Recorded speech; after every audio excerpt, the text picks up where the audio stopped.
Hello, my name is Steve Ross, founder and CEO of OperaHand. We help companies grow and scale. So let's get into it. Well, if you're following, you're not innovating probably. And so I think you have to be thoughtful about it. You can certainly get inspiration from competitors or kindred markets. And you say, hey, that's something interesting for us to try too. We want to make it better than what we're seeing out there. And so you can certainly take inspiration.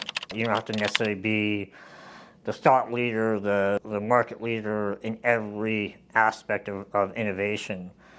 But you ought to be thinking about it, and you ought to be thinking to have people in charge of that, right? So, a product leader, an R&D leader, somebody who's really thinking, hey, how do I keep our product or our service fresh, even if you're borrowing ideas from somebody else? I think you have to innovate on some level. Take a simple business. You got a mom and pop restaurant. They've been around for 30 years, and they use the same recipe they've used since the 90s. And you might say, well, I don't want that company to innovate because I like going there. I have a great meal there. It's delicious every time I go. Place is always packed. That doesn't mean you can't innovate, right? So what could that mean? Even in that business, it could mean, a new location could be an innovation. You could use technology for taking orders. There could be little, kind of micro innovations that just keep a business fresh, right? Because you don't want to just sort of sit there and end up atrophy. Because at some point, you're going to maybe get gobbled up by a competitor. That will happen. And so even if you micro innovate, I think it's important. If you're in a bigger industry, if you're in technology and you're not innovating, you're going to die pretty fast. So it is a little bit different depending on the space you're playing in.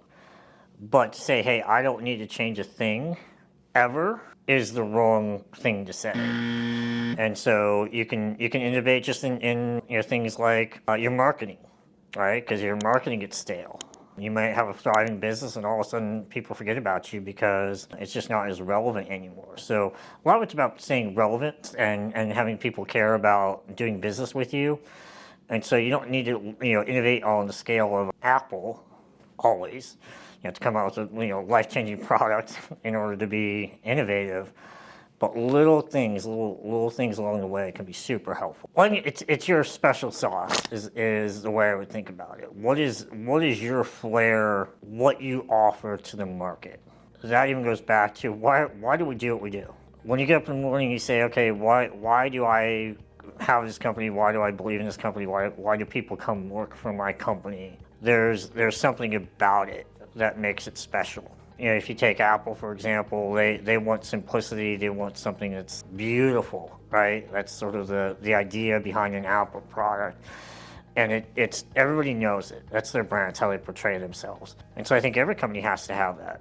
You have to sort of say, put your stake in the ground as to what do we want to appear to our customers in the market. And then our innovations around that go to that brand, right? It reinforces and builds our brand because we are whatever we are that no matter what we do. And we're just elevating everything that we put out there based on how we want to be perceived by our customers and our potential customers. An example of one that doesn't work is you go innovating way over here, and it's not even relevant to who you are or to the customers you want to do or you want to interact with. And so you can see it. You can see people, the companies that go, oh, I think this would be a great thing for me to add. And it makes no sense. You don't have the infrastructure. You don't have a passion around it. Those are not your customers. It's not the customers you want to attract. And so you're like, hey, I'm innovating. I made something cool over here. It doesn't matter because you won't be able to plug it in.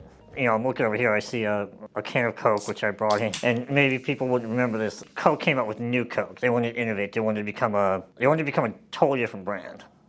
And so they spent a lot of time, a lot of money trying to innovate. And what happened, if you don't know the story, is it was a complete and total failure. And they thought they were going in the right direction, and their customers hated it. They blew a bunch of money, ended up throwing the entire product completely out the door and going back to their original formula. And so they didn't think through, they thought through, hey, I want to do something new, fresh, named it new, right? Named it new. And they thought everyone was just going to go grab it off the shelves. And people rejected it completely, and they blew a bunch of time and money and ended up just going, hey, we have a great product and we screwed it up. Thanks for watching. I appreciate it. Come to opperhand.com to get your free business health check. I look forward to seeing you again soon.